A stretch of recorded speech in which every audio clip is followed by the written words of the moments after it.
Hey, this is Buck from King Gubby Designs. Just wanted to do a little walkthrough on our xTool Z adjuster. So the first thing that you're going to want to do is install one of the M3 nuts here. And then the longest screw that's in the bag is going to go right here. You can use a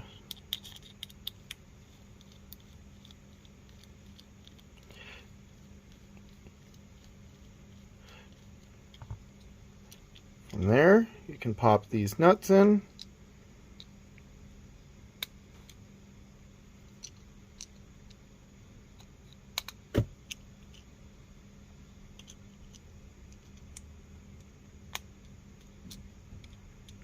Then take this plate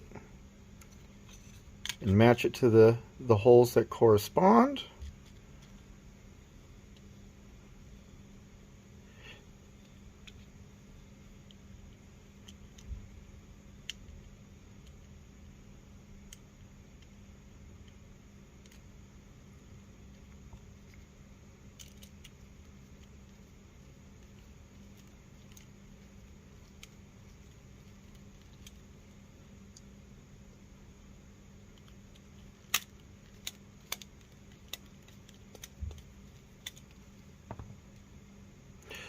So what you see just happen on me is just the nut popped out. I was having a little bit of a difficult time, actually a different one. So I'm going to put my thumb over this one, make sure I have it aligned.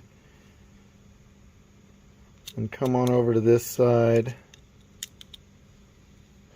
like so.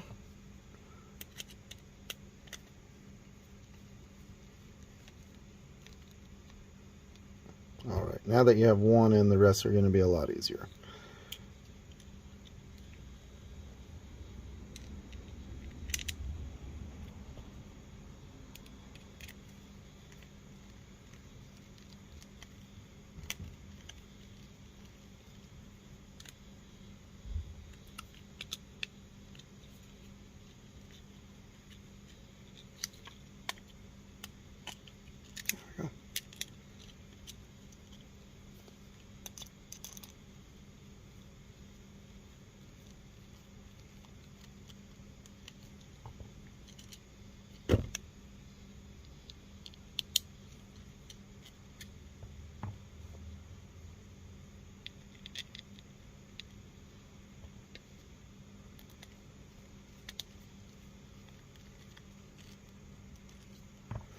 Okay, so now this piece is assembled.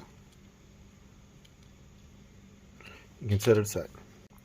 Alright, so now what we're going to do is we're going to attach these two pieces together.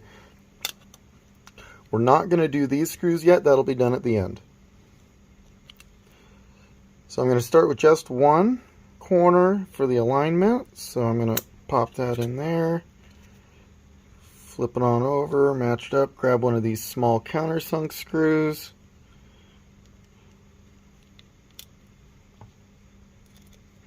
And repeat that process for all four.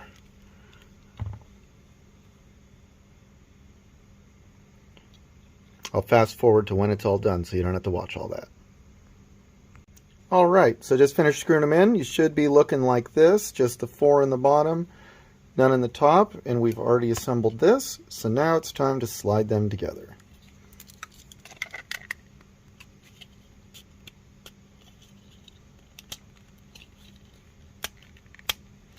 If it's a little stiff, that's a good thing. That means it's not going to wobble, but you might want to put a couple drops of oil. We like to use some 3-in-1. Dry lubricants work. Cooking oil could even work.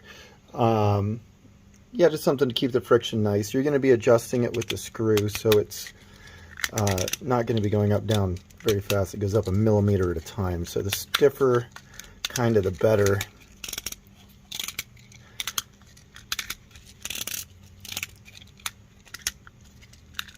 Because then you're not going to have any wobble. Okay, so now you should be looking like this. Now, we can take this barrel nut and slide it on in there. Okay. You can use a flathead screwdriver to adjust it. And now, if you need to pop this out for whatever reason, if you're disassembling or anything like that, you can take a flat, small, go in through this hole, and you can get behind it that way and pop it right up. See? Okay, so I'm going to pop that back in because we do need it in. I'm going to take this, drop it through the top. If it's not threading in easily, you may need to grab a Phillips head and kind of align it properly. And this works with the T-handle.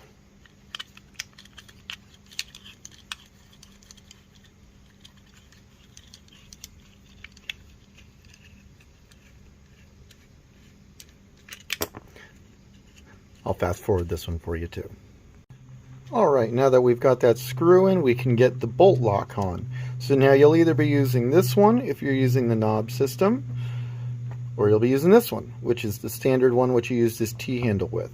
So we're going to be installing the standard one today, and we're just going to pop it over right on top just like that. And now you're going to grab these two M3 by 10 millimeter screws. These are not the longest ones in the bag, but the second longest ones in the bag, and there's two of them. So we're going to pop a nut in the back.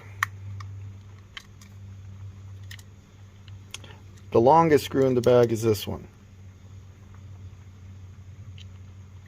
if you were wondering.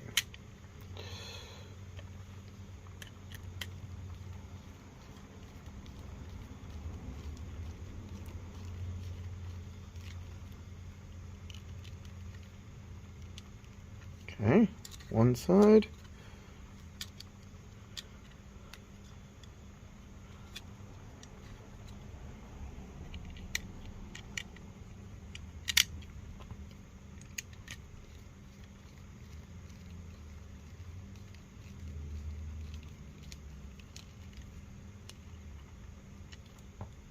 And just like that, you are all assembled and now ready to add to the machine. Your module will slide on right here, and then you use this screw to lock it in place. You then attach this to your carriage plate, and you can use your built-in slider to get some additional built-in travel. And then you will do your 50 millimeters of adjustment this way, which does 1 millimeter per turn. All right. Happy lasering.